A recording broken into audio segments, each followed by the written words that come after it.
Assalamualaikum warahmatullahi wabarakatuh. Bismillahirrahmanirrahim. Bagi Muslim Indonesia, nama Imam Asy-Syafi'i sudah tidak asing lagi. Namanya cukup masyhur karena dikenal sebagai peletak dasar ilmu usul fikih dan pendiri madhab Syafi'i. Madhab paling banyak diikuti umat Muslim di Asia Tenggara.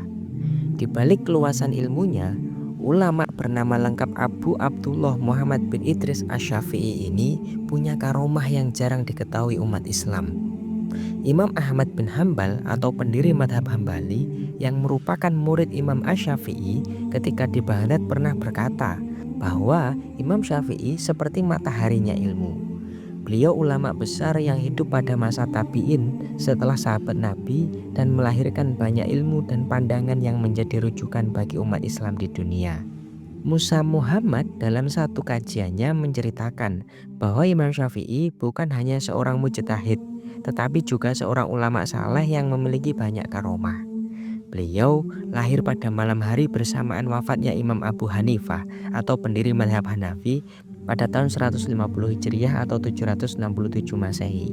Di antara karomahnya Imam Syafi'i diceritakan oleh Imam Al-Baihaqi dalam kitabnya Manaqib Asy-Syafi'i. Setelah beliau berhijrah ke Mesir sampai akhir hayatnya di sana, beliau memiliki santri atau murid yang menceritakan perihal kewalian Imam Syafi'i.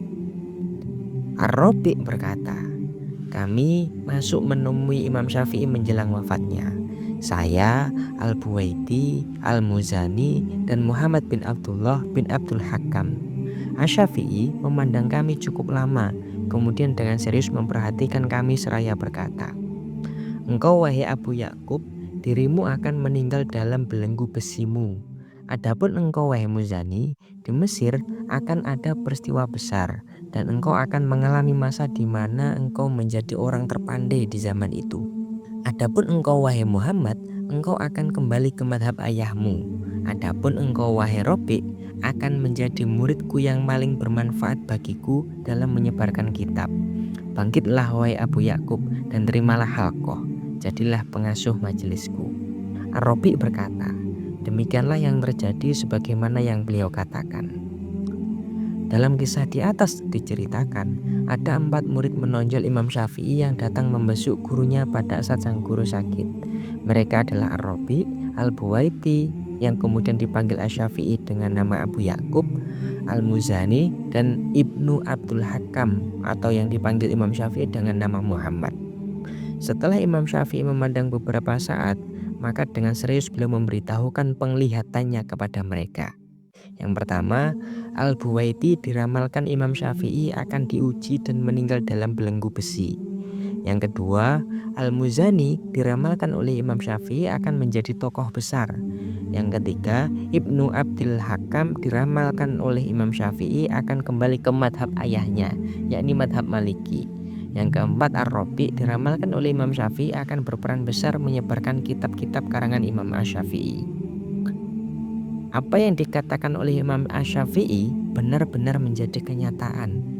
Pada masa Khalifah Al-Wathiq Billah, Ibnu Abi Du'ad yang beraliran Mu'tazilah memerintahkan wali Mesir untuk memanggil Al-Buwaiti dan mengetesnya terkait Al-Quran. Al-Buwaiti menolak untuk mengatakan bahwa Al-Quran itu makhluk.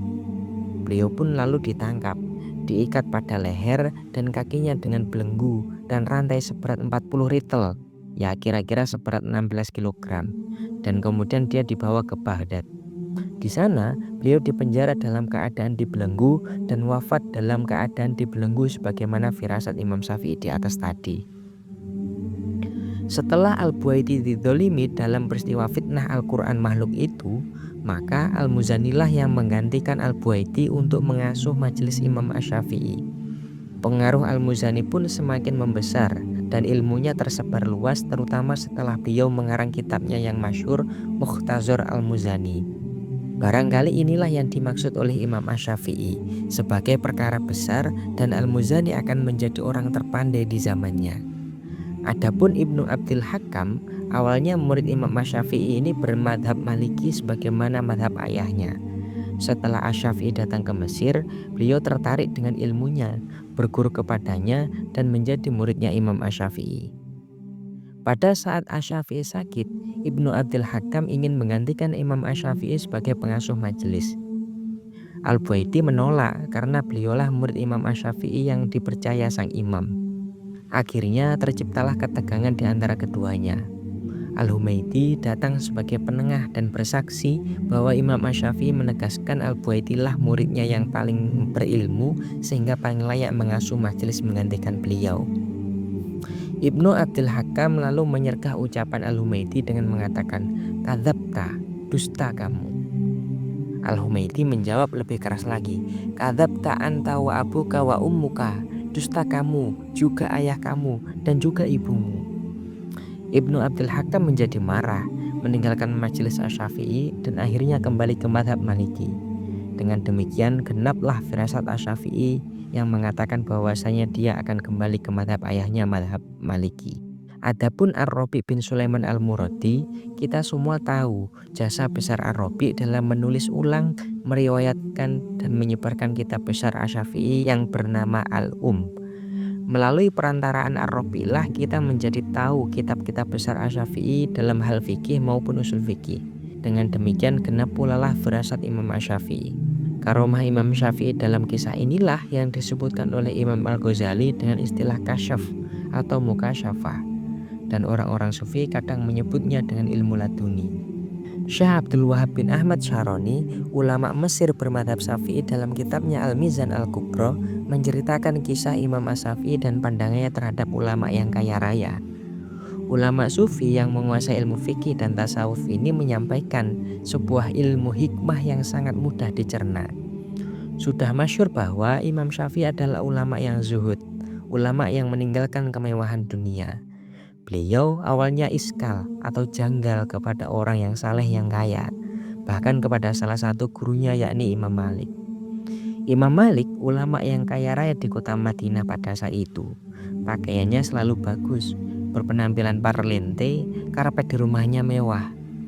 Melihat itu sang imam sampai iskal, orang saleh kok memiliki harta banyak? Demikian kata Imam Syafi'i dalam hati. Imam Malik tahu apa yang jadi kerisauan muridnya. Setelah hampir 3 tahun belajar kitab Al-Muwatta kepada Imam Malik, Imam Syafi'i bertanya, "Aku sudah selesai belajar kepadamu, Syekh, lalu kepada siapa lagi aku akan belajar?" Imam Malik pun berkata, "Seandainya Imam Abu Hanifah masih hidup, belajarlah kepadanya. Tapi karena beliau sudah wafat, belajarlah kepada muridnya. Namanya Muhammad bin Hasan As-Syaibani di Irak," jawab Imam Malik. Singkat cerita, Imam Syafi'i pun pergi belajar ke kediaman Muhammad bin Hasan di Irak.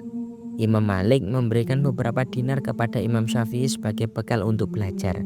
Jumlahnya cukup banyak, bila dihitung dengan kurs rupiah sekarang, uang yang diberikan Imam Malik senilai kurang lebih 60 juta rupiah. Imam Syafi'i mulai berpikir, guru-guruku yang lain yang miskin tak pernah memberiku bekal seperti ini. Jangan-jangan orang saleh yang punya uang banyak itu memang lebih baik. Kendati demikian, Imam Syafi'i masih iskal, masih janggal pada orang saleh yang kaya raya. Dalam pikirannya, idealnya orang saleh tak perlu memikirkan dunia dan hidup sederhana.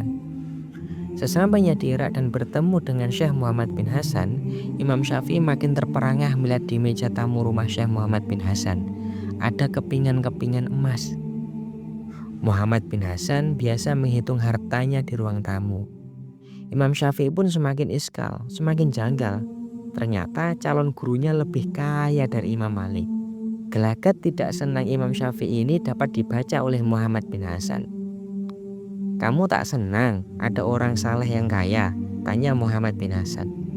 "Ya, saya kurang suka," jawab Imam Syafi'i. "Ya sudah, kalau begitu aku berikan saja hartaku ini kepada orang yang ahli maksiat. Bagaimana?"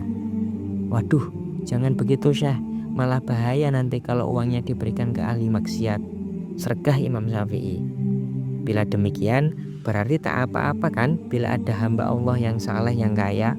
tanya Muhammad bin Hasan lagi. Imam Syafi'i pun menjawab, "Ya, tidak masalah, Syekh. Daripada harta Anda diberikan kepada ahli maksiat yang malah digunakan kepada hal-hal yang berdosa, malah mudorot." Begitulah sekilas perbincangan keduanya. Setelah kejadian itu, Imam Syafi'i tak lagi memiliki pikiran sinis kepada orang salah yang kaya raya. Masya Allah, banyak sekali hikmah yang bisa kita ambil dari kisah Imam Syafi'i. Semoga bermanfaat. Demikianlah kurang lebihnya, mohon maaf. Wallahul muwaffiq ila aqwamit thoriq. Wassalamualaikum warahmatullahi wabarakatuh.